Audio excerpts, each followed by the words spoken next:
السلام عليكم ورحمة الله وبركاته. وعليكم السلام. حمدا لمن خلق الإنسان وعلمه البيان.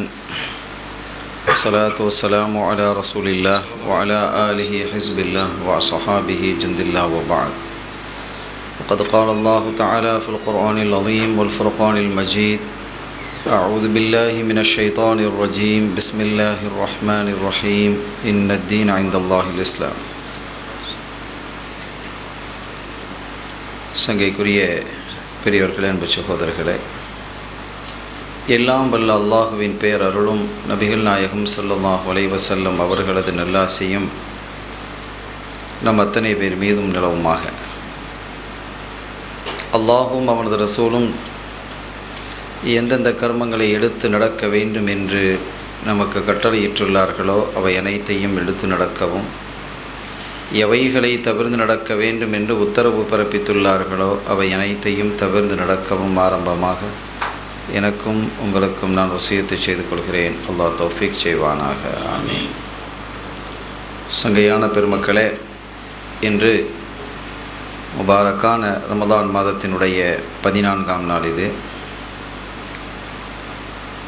இன்றைய தினம் திருமறையிலிருந்து ஒரு வசனத்திற்கு நாம் ஒரு விளக்கத்தை சொல்ல இருக்கிறோம். வரலாற்று குறிப்பு.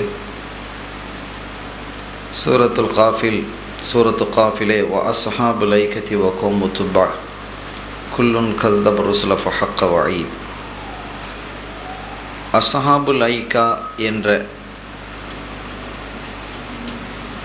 காட்டுவாசிகள், வ கௌமு துப்பா, துப்பா மன்னனினுடைய கௌம், இவைகளும் குல்லுன் கதபர் ருசுல, நாம் அனுப்பிய ரசூல்மார்களை, இறை தூதர்களை அவர்கள் அத்துணை பேருமே பொய்யாக்கினார்கள்.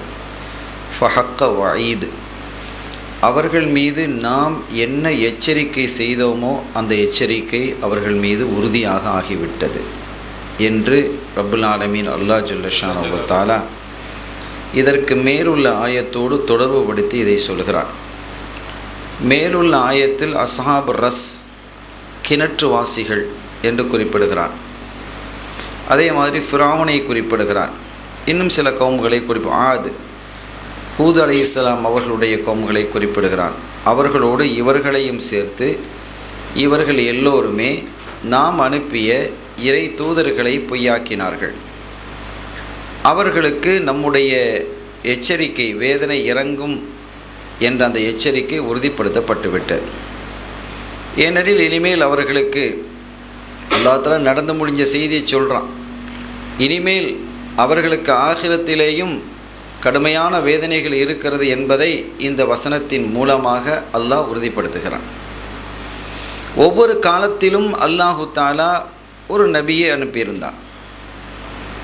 ஆதம் அலைஹிஸ்ஸலாம் அவர்கள் துவக்கமாக, ஈசா அலைஹிஸ்ஸலாம் அவர்கள் ஈராக, ஒவ்வொரு கௌமுக்கும் அல்லாஹு தஆலா ஒவ்வொரு நபி அனுப்பியிருந்தான்.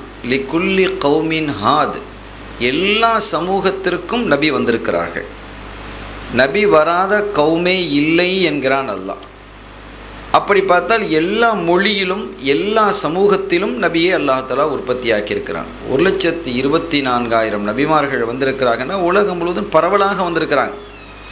உலகத்தின் பல திசைகளிலும் திக்குகளிலும் பல மொழிகள் பேசக்கூடியவர்களாகவும், எல்லா மொழிகளிலும் எல்லா கௌம்களிலும் அந்த நபிமார்கள் வந்திருக்கிறார்கள் என்று திருக்குர்ஆன் அருளுகிறது. லிகுல்லி கௌமின் ஹாத், எல்லா கௌம்களுக்கும் வழிகாட்டியாக நம்முடைய நபிமார்கள் வந்திருக்கிறார்கள் என்று அல்லாஹ் குறிப்பிடுகிறான். ஆக அந்தந்த நபிமார்கள் ஒவ்வொரு கௌமுக்கு வந்திருக்கிறாங்க. அந்த கௌமினுடைய மொழியை பேசக்கூடியவர்களாக இருந்தார்கள். அந்த கௌமினுடைய கலாச்சாரத்தை தெரிந்தவர்களாக இருந்தார்கள். அவர்களுடைய பண்பாடு என்ன, அவர்களுடைய நடவடிக்கைகள் என்ன, அவர்களுடைய செயல்பாடுகள் என்ன, அவர்களுடைய விருப்பு வெறுப்பு என்ன, அவர்களுடைய குணங்கள் என்ன என்பதையெல்லாம் அனைத்தையும் அந்த நபிமார்கள் அறிந்திருப்பார்கள்.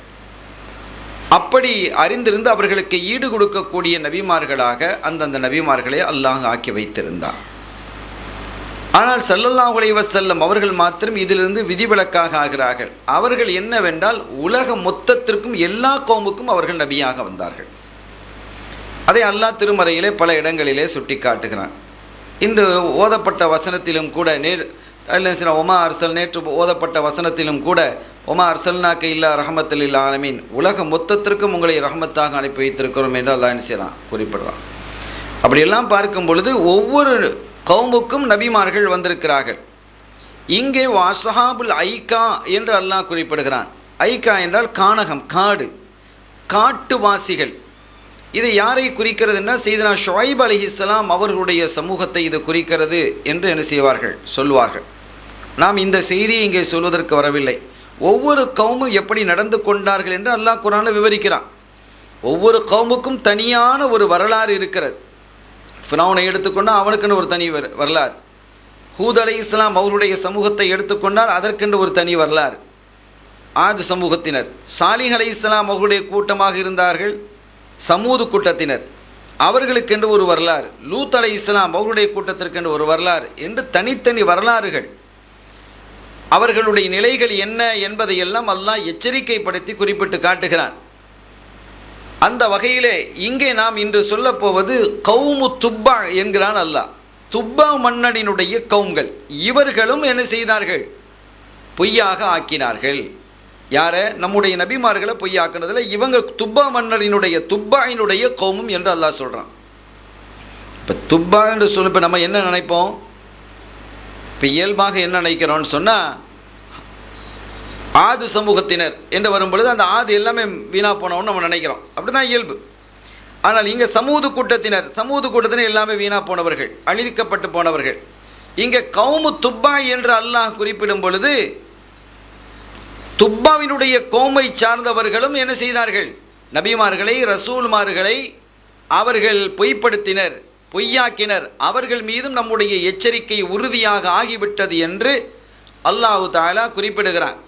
திருக்குர்ஆனில் அல்லாஹ் என்ன செய்கிறான், சொல்கிறான். ஆனால் துப்பா மன்னரை பற்றி ரசூல் ஸல்லல்லாஹு அலைஹி வஸல்லம் அவர்கள் சொல்லக்கூடிய ஒரு வார்த்தை இதற்கு முரணாக இருப்பது போன்று தெரிகிறது. இதுதான் விவகாரம் வருது. ஆயத்து என்ன சொல்கிறது, கௌமு துப்பா மன்னரினுடைய கூட்டத்தாரும் என்ன செய்தார்கள், இந்த பொய்யாக்கியவர்களை, நபிமார்களை பொய்யாக்கியவர்களில் உள்ளனர். அவர்களுக்கும் நம்முடைய எச்சரிக்கை உறுதியாக ஆகிவிட்டது. ஸல்லல்லாஹு அலைஹி வஸல்லம் சொல்லும் பொழுது லா தசுப்பு துப்பா மன்னரை நீங்கள் ஏசாதீர்கள், ஃபைன்னஹு கத் அஸ்லம, அவர் இஸ்லாம் ஆகிவிட்டார் என்று ரசூல் ஸல்லல்லாஹு சொல்கிறாங்க. குர்ஆன் இப்படி சொல்லுது, ஆனால் ஹதீஸ் அப்படி சொல்லுகிறது. அப்போ அது பின்னால் இஸ்லாத்தில் ஆயிரம், பின்னால் இஸ்லாத்தினாலும் பின்னால் தானே குர்ஆன் இறங்கி இருக்குது, ஸல்லல்லாஹு அலைஹி வஸல்லம் அவர்களுக்கு தானே இறங்கி இருக்குது. துப்பா மன்னர் எவ்வளவு காலத்துக்கு முந்தியவர், ஈசா அலைஹிஸ்ஸலாம் அவருடைய காலத்திற்கு முந்தியவர். வரலாற்று ரீதியாக பார்க்கும் பொழுது துப்பா மன்னர் ஈசா அலைஹிஸ்ஸலாம் அவர்களுக்கு முந்தியவர். அப்படி இருக்கும் பொழுது குர்ஆன் யாருக்கு இறங்குது, ஸல்லல்லாஹு அலைஹி வஸல்லம் அவர்களுக்கு தானே இறங்குது. அப்போ அவர் என்ன நிலையில் இருந்தார், இப்போ இருக்கவா செய்கிறார், அவர் மௌத்தாயிட்டார், அவர் என்ன நிலையில் இருந்தாங்கிறது அல்லாஹ்வுக்கு தெரியாதா? அப்போ பின்னால் இஸ்லாத்திற்கு வந்துட்டாருன்னு சொல்லியிருந்தால் அல்லாஹ் தஆலா இப்படி சொல்கிறான், ஸல்லல்லாஹு அலைஹி வஸல்லம் அப்படி சொல்கிறாங்க. அப்போ இதில் முரண்பாடா என்றால் முரண்பாடு இல்லை. புரிந்து கொள்வதில் சரியான தெளிவு இருக்க வேண்டும். இதைத்தான் மார்க்கம் சொல்லுகிறது. அதை எப்படி புரிந்து கொள்ளணுங்கிறத இன்ஷா அல்லாஹ் அந்த விளக்கத்தை நாம் சொல்ல இருக்கிறோம். ஸல்லல்லாஹு அலைஹி வஸல்லம் அவர்கள் இந்த வரலாற்றை நாம் சொல்ல இருக்கிறோம். இன்றைய தினம் இந்த வரலாறு தான் சொல்ல இருக்கிறோம். ஒரு அற்புதமான வரலாறு, அழகான வரலாறு, துப்பா மன்னனினுடைய வரலாறு. இங்கே அந்த விளக்கத்தை சொல்லக்கூடிய, இந்த ஹதீதுக்கு விளக்கத்தை சொல்லக்கூடிய பெருமக்கள் அந்த ஆயத்தையும் கொண்டு வர்றாங்க, ஒன்றும் மறைக்க இல்லை. அந்த வஹாபிகளை பொறுத்த வரைக்கும் அவனுக்கு சாதகமான ஒன்று சொல்லிவிட்டு அவனுக்கு பாதகமானதை மறைச்சிருவான். முன்னால் பாதி ஆயத்தை ஓதுவான், பாதி ஆயத்தை விட்டுருவான். அப்படி அல்ல நம்முடைய இமாம்கள். இந்த ஹதீதை கொண்டு வரக்கூடிய இடத்திலேயே இந்த ஆயத்தையும் கொண்டு வர்றாங்க. இந்த ஆயத்திற்கு தஃப்சீர் எழுதும்போது அந்த ஹதீதையும் கொண்டு வர்றாங்க. இதுதான் நம்ம இமாம்கள். என்ன ஸல்லல்லாஹு அலைஹி வஸல்லம் அவர்கள் இப்படி சொல்லியிருக்கிறாங்க, ஓ கௌமு துப்பாவினுடைய கௌம்கள் என்ன செய்தது, நபிமார்களை ரசூல்மார்களை பொய்யாக ஆக்கியது. ஆனால் அவர்களுக்கும் நம்முடைய வேதனை உறுதியாக ஆகிவிட்டது என்று அல்லாஹ் சொல்கிறான். ஸல்லல்லாஹு அலைஹி வஸல்லம் அவர்கள் துப்பா மன்னரை நீங்கள் ஏசாதீர்கள், ஃபைன்னஹு கத் அஸ்லம, அவர் இஸ்லாத்தில் வந்துட்டார் அப்படின்னு ஸல்லல்லாஹு அலைஹி வஸல்லம் சொல்லியிருக்கிறான். என்ன விஷயம் அப்படின்னு பார்க்கும் பொழுது அதற்கான விளக்கத்தை எழுதும்போது துப்பா மன்னரினுடைய கவும்கள் நபிமார்களை பொய்யாக ஆக்கியது, அது உண்மை, அது உறுதி. அல்லாஹ் தெளிவுபடுத்துகிறான். அவர்களுக்கு வேதனை உண்டு, ஆனால் துப்பா மன்னர் பொய்யாக ஆக்கவில்லை. இங்கே என்ன சொல்லி இருக்கிறான் அல்லாஹ்? கௌமு துப்பா, துப்பா மன்னரினுடைய கூட்டத்தார்கள், அவர்கள் தான் பொய்ப்படுத்தினார்களே அன்றி துப்பா மன்னர் பொய்யாக்கவில்லை என்கிறான். அவர் ஓகே, அவனுடைய கௌமு தான் குழப்பமாக இருந்தது என்பதுதான் இந்த விளக்கம். லேசான விளக்கத்தை முடிச்சிட்டான். ஒரு ஆயத்திற்கு எப்படி விளக்கம் பார்க்க வேண்டும் என்பதற்கு இதில் இருக்கிறது. இந்த வரலாற்று செய்தியை நாம் சொல்ல இருக்கிறோம். நமக்கு ரஷ்யாவினுடைய இதில் சமர்கந்த், சமர்னாங்கிறதான் அதனுடைய பெயர், அசல் பெயர். நாளடைவில் சமர்கந்த் என்று என்ன செய்து விட்டது, அதுக்கு பெயராகிவிட்டது. இமாம் புகார் ரஹ்மத்துல்லாஹி அலைஹி அவர்கள் பிறந்த ஊர் சமர்கந்தில் தான் அவங்க பிறந்தாங்க.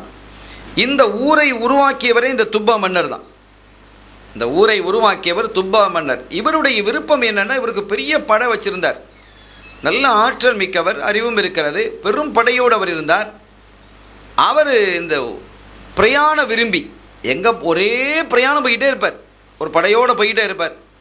ஏதாவது ஒரு நாடு வீடு கிடைக்குதுன்னு சொன்னால் அதை அந்த நாட்டை வெற்றி கொள்வார், வெற்றி கொண்டு தன்னுடைய கையில் எடுத்துக்கொள்வார். இப்படி ஒரு 5-6 நாடுகளை கையில் எடுத்துக்கொண்டு வெற்றி கொண்டு விட்டு அங்கே அரசாட்சியை நிறுவி விட்டு திருப்பி என்ன செய்வார், தன்னுடைய ஊருக்கு வருவார். கொஞ்சம் நாளைக்கு இருப்பார், ஒரு 4 மாதம் 5 மாதம் இருப்பார், திருப்பி பிரயாணம் போவார். இப்படி பிரயாணம் போய்கிட்டே இருக்கிறார்கள். அந்த மாதிரி சில ஊர் மக்கள், சில மக்கள் இருப்பாங்களே, அவங்களுக்கு பிரயாணம் போய்கிட்டே இருக்கணும். அந்த மாதிரி ஒரு விருப்பத்திலே உள்ளவர் தான் துப்பா மன்னவர். தன்னுடைய படைகளோடு பிரயாணம் போவார். அப்படி பிரயாணம் போகும் பொழுது ஒரு கட்டத்தில் இப்படி போயிட்டு வர்றாரு. கடைசியில் ஒரு கட்டத்தில் யஸ்ரிப், மதீனாவுக்கு வந்து சேர்றார், மதீனா ஷெரீஃபுக்கு வந்து சேர்றார். அங்கே வந்தால் அங்கே எல்லாம் ஈச்ச மர தோட்டங்களாக இருக்குது, நல்ல கனிகள் இருக்குது. இதெல்லாம் பார்த்ததும் இந்த ஊரை கைப்பற்றணும் என்று அந்த ஊரோட போரிடுகிறார், மதீனாவாசிகளோடு போரிடுகிறார். ஸல்லல்லாஹு அலைஹி வஸல்லம் அவர்களுக்கு கிட்டத்தட்ட 700 வருஷத்துக்கு முந்திய நிகழ்வு. ஈசா அலை இஸ்லாம் அவர்களுடைய காலத்தை எடுத்துக்கிட்டால் 500 சொச்சம், கிட்டத்தட்ட 600 வருஷம் ஆகுது, 6 நூற்றாண்டுகள். அதற்கு முன்னால் உள்ளவர்கள். அந்த மக்களோடு இவர் போராடுகிறார். ஆனால் அங்கே இருக்கக்கூடிய குறிப்பாக யார் இருக்கிறான்னா, அவுஸ் ஹஸ்ரஜ் என்று 2 கூட்டத்தார், காக்காவும் தம்பியும் தான், அண்ணனும் தம்பியும். அவங்களுக்குள்ள பிளவு வந்து 2 பிரிவாக போயிட்டாங்க பின்னால். அப்போ அவங்க இருந்தாங்க, ஒன்றுபட்டு இருந்தாங்க. அவுஸ் ஹஸ்ரஜ் என்று சொல்லக்கூடிய அந்த சமூகத்தார் இருந்தாங்க, அவங்க தான் வலிமையாக இருந்தாங்க. ஆனால் துப்பா மன்னனினுடைய வலிமைக்கு ஈடாக அவர்களுடைய சக்தி ஈடு கொடுக்க முடியல, அந்த அளவுக்கு பின்தங்கிட்டாங்க. துப்பா மன்னர் ஒரு பெரும்படையோடு இருக்கிறார். அவ்வளோ பெரிய படை, சக்தி, வல்லமை, ஆற்றல் எல்லாம் இந்த மதீனா வாசிகள் இடத்துல இல்லை. இது அல்லாமல் பனு குரைலா என்ற யூதர்களும் அங்கே இருக்கிறாங்க. பனு இஸ்ராயல் சமூகத்தினுடைய பிரிவினர் பனு குரைலா என்ற யூதர்களும் அங்கே இருக்கிறாங்க. இப்போ இவங்களுக்கு இடையில தான் இப்போ அவங்க ஒரு பக்கத்தில் இருக்கிறாங்க. இந்த மதீனா வாசிகளாக இருக்கக்கூடியவர்கள் அவர்களோட சண்டை போடுறாங்க. சண்டை போட தாக்கு பிடிக்க முடியல. முதல் நாள் சண்டை முடிஞ்சுது, பகலில் சண்டை முடிஞ்சுது, இரவில் சண்டை போடுறது இல்லை. அந்த காலத்தின் வளமை பிரகாரம் லைட்டு இல்லை, அந்த வசதிகள் இல்லை. பொதுவாக இரவிலே சண்டை போடுவது இல்லை. அது அந்த நாட்டினுடைய வழமையாக இருந்தது. அடுத்த நாள் தான் சண்டை போடுறது. சண்டை பகலில் முடிஞ்சுது. இரவில் என்னன்னு பார்த்தா ஒரு தீவெட்டி வெளிச்சத்தில் மதீனாலேருந்து சில பேர் வர்றாங்க. வந்தால் நிறைய தட்டாக கொண்டு வர்றாங்க, எல்லாம் உணவுகள். எங்கே இந்த மதீனாவாசிகள் கொண்டு வந்து உணவு கொடுக்குறாங்க. யாருக்கு? துப்பா மன்னருக்கும் அவருடைய வீரர்களுக்கும் சாப்பாடு கொடுக்குறாங்க. இவர் பார்த்தார், இது என்னடா இது, நாம் அவனை கொள்றதுக்குன்னு வந்துக்கிறோம், சாவடிக்கிறோம், யுத்தத்தில் படாத பாடுபடுத்துகிறோம், அவங்க சாப்பாடு தர்றவங்கள என்ன அப்படின்னு கேட்டதான் சரின்னு சொல்லி பார்ப்போம், என்ன தான் நடக்குன்னு பார்ப்போம், பார்த்துக்குங்கப்பா, சாப்பாடில் விஷம் வச்சுருக்க போகிறாங்கன்னு பார்த்தா அதெல்லாம் ஒன்றும் இல்லை. எல்லோரும் சாப்பிட்டு முடித்தாங்க, கொடுத்தாங்க, சாப்பாடை கொடுத்துட்டாங்க. அடுத்த நாள் சண்டைக்கு அவங்க ரெடியாக வந்துட்டாங்க. அந்த மதீனாவாசிகள் சண்டைக்கு ரெடியாக வந்திருக்கிறாங்க. ஒருவேளை இவர் சண்டைக்கு பயந்து போயிருக்கிறாங்களோன்னு பார்த்தா அதுவும் இல்லை. சண்டைக்கு ரெடியாக எல்லாம் ஆயுதத்தோடு வந்திருக்கிறாங்க, சண்டைக்கு நடக்குது. அன்றைக்கும் இவர்களுக்கு தான் பின்னடைவும். யார்? மதீனாவாசிகளுக்கு பின்னடைவு. ஏன்னா இவங்களுடைய படை பெரும்படை. 2வது நாள் இரவும் சாப்பாடு வருது. இப்படி ஒரு 2-3 நாட்களாக நடக்குது. இவர் என்னடா இது ஒரு வித்தியாசமாக இருக்குதே, இப்படி எவனாவது சண்டை பிடிக்கிறவனுக்கு சாப்பாடு கொடுப்பானா? நம்ம அவனை அழிக்கிறதுக்குன்னு வந்திக்கிறேன், இவன் சாப்பாடு நமக்கு தர்றான், இது என்ன கூத்து அப்படின்னு தன்னுடைய அறிஞர்களை கூப்பிட்டு விசாரிக்கும்போது அந்த விசாரணை நடந்தது. அந்த விசாரணையில் அவங்க சொன்னாங்க, இந்த மக்கள் விருந்தோம்பலில் சிறந்தவர்கள், இந்த மதீனாவாசியர். இன்றைக்கும் அப்படி தான் இருக்குது. அதுக்கே உள்ள ஊர். இந்த மக்கள் விருந்தோம்பலில் சிறந்தவர்கள். அவர்கள் இந்த நாட்டிலே ஒரு நபியை எதிர்பார்த்து கொண்டிருக்கிறார்கள். இந்த பகுதி இருக்கிறதெல்லாம் மதீனா ஷெரீஃப் ஒரு நபியை, இறுதியாக வரக்கூடிய அந்நபியுல் முன்ததர், எதிர்பார்க்கப்பட்ட நபி இந்த பூமியில் தான் ஹிஜ்ரத் வருவாங்க, அவங்க பிறந்த ஊரிலிருந்து இங்கே ஹிஜ்ரத் வருவாங்க என்று அவர்களுக்கு சொல்லப்பட்டது. அப்படியா? அது விஷயமாக எனக்கு அது சம்பந்தமான அறிவுகள் வேணும் என்று அவர் ஆசைப்பட்ட பொழுது, பனு குறைலாவில் இருந்த யூத அறிஞர்கள் 2 பேர், கஅப், அசத் என்ற அந்த 2 அறிஞர்களை சொல்லப்பட்டது. அவங்கள கூப்பிட்டு விசாரிக்கும் பொழுது அவங்க வேதங்கள், தௌராத்துகளெல்லாம், வேதங்கள், ஆகமங்களெல்லாம் கரைச்சி குடித்த பெரிய அறிவாளிகள், ரொம்ப பெரிய ஆலிம்களாக இருந்தாங்க. அவர்களை கூப்பிட்டு விசாரிக்கப்பட்டது. அப்போ அவங்க தான் அந்த நபி ஸல்லல்லாஹு அலைஹி வஸல்லம் வரலாறுகளெல்லாம் சொல்கிறாங்க. எங்களுடைய வேதத்தில் சொல்லப்பட்டிருக்கிறது, முந்தைய வேதங்களில் சொல்லப்பட்டிருக்கிறது, அதே போன்று எல்லா ஆகமங்களிலும் சுஹுஃபுகளிலும் நபிமார்களுக்கு கொடுக்கப்பட்ட அந்த செய்திகளிலெல்லாம் அவர்களை பற்றி சொல்லப்பட்டிருக்கிறது. அவர்கள் வரக்கூடிய, அவர்கள் ஆளக்கூடிய பகுதியாக இந்த யஸ்ரிப், இந்த பகுதி இருக்கும். எனவே தான் இந்த மக்கள், இந்த மண்ணிலே இருக்கக்கூடிய மக்களுக்கு அல்லாஹு தஆலா தனி ஒரு சிறப்பை, அந்த விருந்தோம்பல் என்ற சிறப்பை கொடுத்துருக்கிறான். இது ஆதி காலத்திலிருந்து இது இருந்து வருகிறது.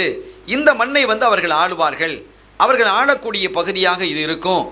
அதே சமயத்தில் இப்போது நீங்கள் இருக்கிறீர்களே, யார் அந்த இப்போ நம்ம மதீனாக்கு வெளியில் தானே இருக்கிறாங்க துபா மன்னர், இந்த இருக்கக்கூடிய பகுதியில் தான் யுத்தம் நடக்கும். அந்த யுத்தம் நடத்துவார்கள். அதான் பத்ர் நடந்த இடம், பத்ர் யுத்தம் நடந்த இடம். அந்த இடத்துல தான் அவர்கள் என்ன செய்வாங்க, யுத்தம் நடத்துவார்கள் என்றெல்லாம் அந்த வரலாற்று செய்திகள் எங்களுடைய வேதங்களிலே பொதியப்பட்டிருக்கிறது என்று அந்த செய்திகளை எல்லாம் சொல்கிறாங்க. அப்படின்னா அவங்க யாரோட யுத்தம் நடத்துவாங்க? அவர்களுடைய கவும்களே, அவர்கள் எங்கே பிறந்தாங்களோ பிறந்த இடத்துலேருந்து அவங்கள என்ன செஞ்சிருவாங்க, விரட்டிடுவாங்க. அவர்கள் இங்கே சத்தியத்தை எடுத்து போதிக்கும் பொழுது அதை பிடிக்காத அவர்கள் எப்படியாவது இந்த மதத்தை அழித்து விட வேண்டும் என்பதற்காக என்ன செய்வாங்க, பெருந்திரளோடு இவர்களை கொல்லுவதற்காக என்ன செய்வார்கள், முயல்வார்கள். ஆனால் அவங்க வெற்றி கொள்வாங்க, அந்த நபி வெற்றி கொள்வார்கள் என்று அந்த வரலாற்றையெல்லாம் சொன்னபோது ரொம்ப ஆச்சரியப்பட்டு போனாங்க. அப்படின்னா இப்போ நீங்கள்லாம் அந்த மார்க்கத்தில், நாங்களும் அந்த மார்க்கத்தில் இருக்கிறோம், நாங்கள் அந்த சத்திய இஸ்லாத்தில் தான் இருக்கிறோம். இஸ்லாம்ங்கிற ஆத நபியிலேருந்து வந்துகிட்டு இருக்குது. இங்கே மூசா நபி உசைர் அலி இஸ்லாம் என்று பனு இஸ்ரவேலர்களில் எந்தெந்த நபிமார்கள் எல்லாம் வந்தாங்களோ அவங்களெல்லாம் நாங்கள் ஏற்றுக்கொண்டிருக்கிறோம், அவர்களுடைய மார்க்கத்தில் தான் நாங்கள் இருக்கிறோம் என்றெல்லாம் அவர்கள் என்ன செய்வார்கள், விளக்கம் சொல்வார்கள்.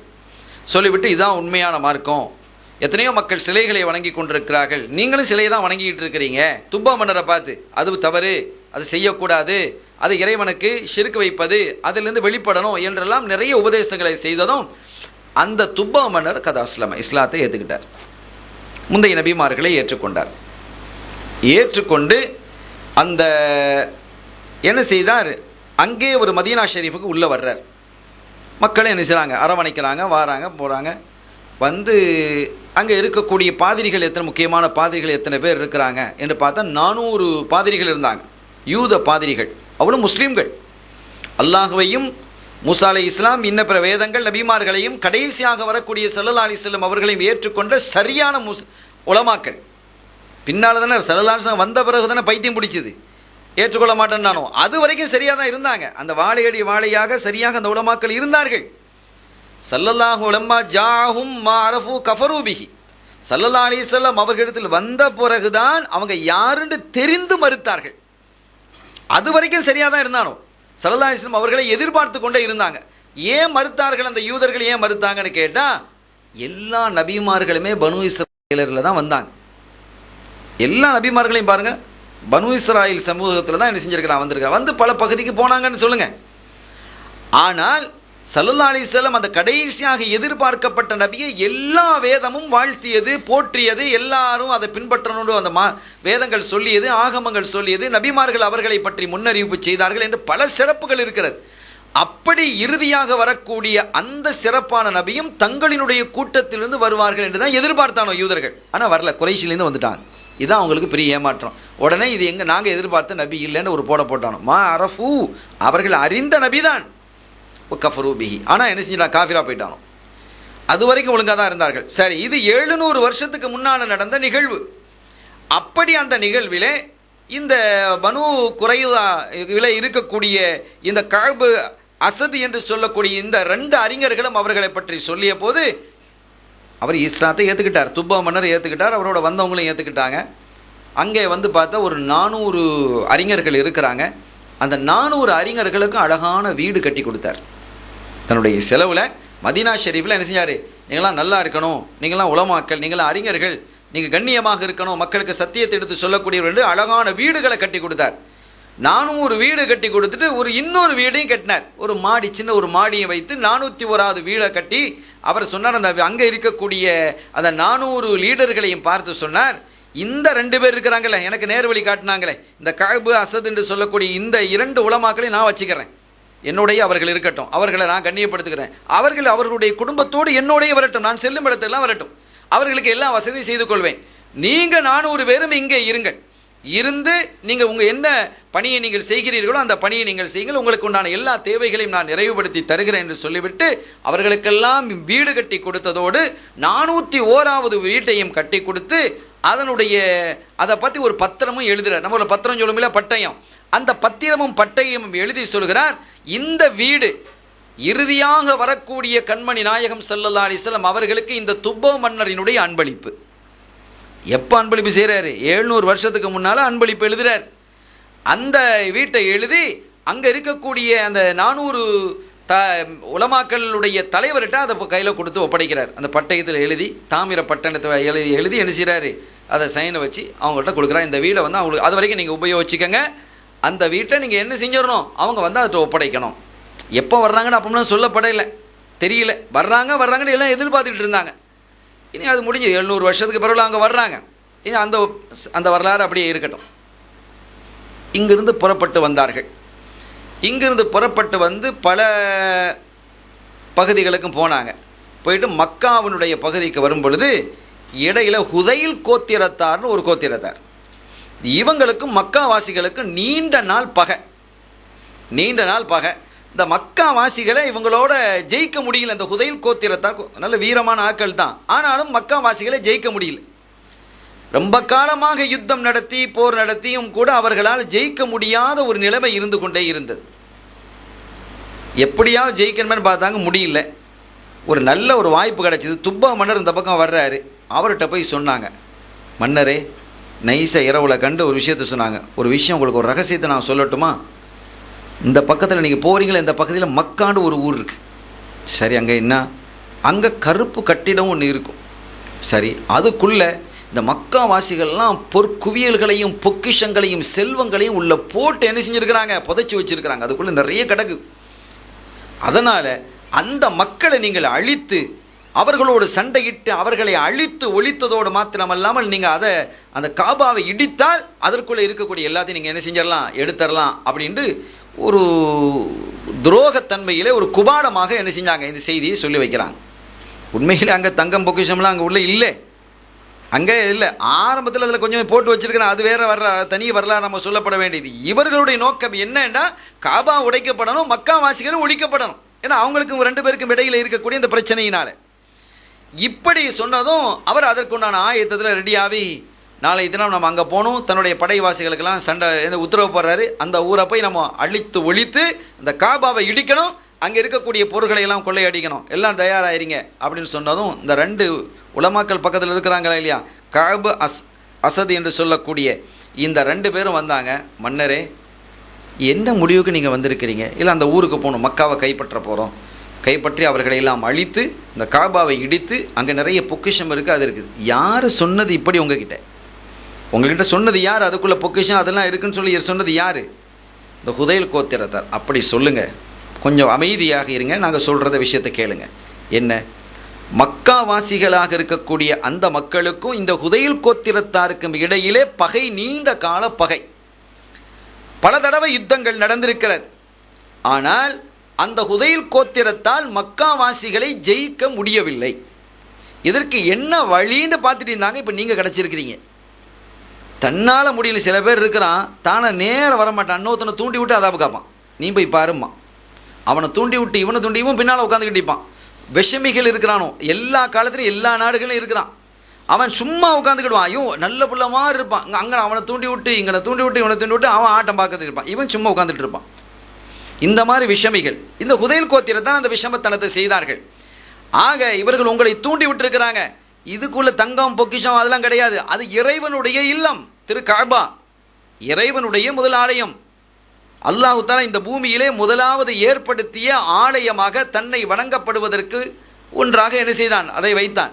அடையாளமாக அதை வச்சிருக்கிறான், ஒரு திக்காக, திசையாக, ஒரு அலாமத்தாக அதை வச்சிருக்கிறான். அது புனிதமானது. அதை நீங்கள் போய் இடிச்சிங்கன்னு வைங்க, அல்லாஹ் உங்களை அழிச்சு போடுவான் என்று சொன்னால் அவர் பயந்து போயிட்டார். இதெல்லாம் தெரியாத இதுலேருந்து இதுக்கு தான் வந்திருக்கிறான், அல்லாஹ் எங்களை உங்களோட சேர்த்து வச்சுருக்கான். ரொம்ப நல்லதாக போச்சு நீங்கள் எங்களோட சேர்ந்தது. நாளைக்கு ஆனால் யுத்தம் நடக்கும், அங்கே இல்லை, இந்த ஹுதைல் கோத்திரத்தை அழிச்சு ஒழிக்கணும், அவனை அடித்து நொறுக்கிறதான் என்ன. அடுத்த நாள் என்ன செஞ்சா, திசை திரும்பிடுச்சிங்க. அவங்கள போய் அழித்து ஒவ்வொரு சித்திரவதை செய்து, இறை இல்லத்தையா அழிக்க பார்த்தீர்கள், இறை இல்லத்தையா நீங்கள் அழித்து ஒழிப்பதற்காக என்னிடத்துல பொய்யை வந்து சொன்னீங்க என்ன சொல்லி அவங்கள மன்னிப்பெலாம் கேட்டாங்க. ஒன்றும் மன்னிப்பெலாம் கிடையாது, அடித்து வெட்டி கொன்று போடு என்று அவ்வளோதான் அந்த சமூகத்தை என்ன செஞ்சார், அழித்து போட்டார். இப்படி நடந்தது.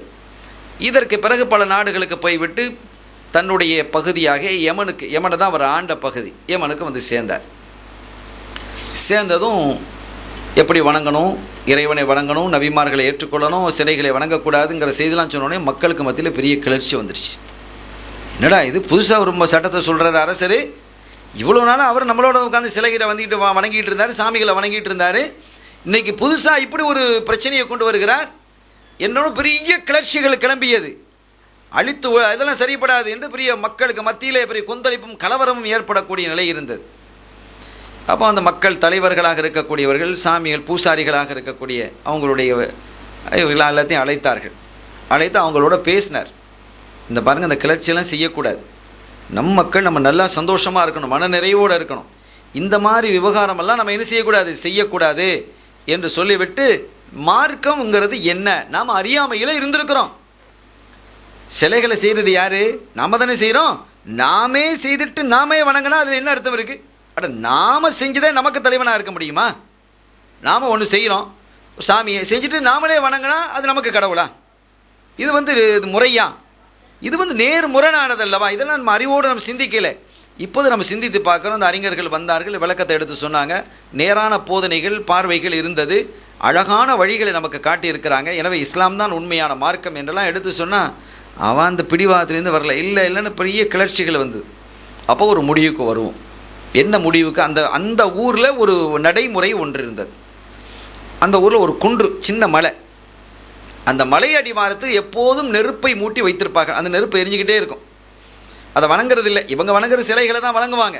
அந்த நெருப்பை வணங்குறதுக்குன்னு ஒரு குழு இருக்க தானே செய்யும். மஜூசிகள் இருக்கிறாங்க, இன்றைக்கும் இருக்கிறாங்க. நெருப்பை வணங்கக்கூடிய மஜூசிகள் இன்றைக்கும் இருக்கிறாங்க. நெருப்பை வணங்குறவன் இருக்கிறான், பசுமாட்டை வணங்குறவன் இருக்கிறான், சூரியனை வணங்குறவன் இருக்கிறான், சந்திரனை வணங்குறவன் இருக்கிறான், பூமி மாதா அந்த பூமியை வணங்குறவன் இருக்கிறான்.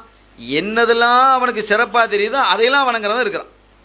இப்படி சில சமூகம் இருக்கிறது. ஆனால் வணக்கத்திற்குரியவன் இறைவன் மட்டும் என்பதை தான் இஸ்லாம் சொல்லுகிறது.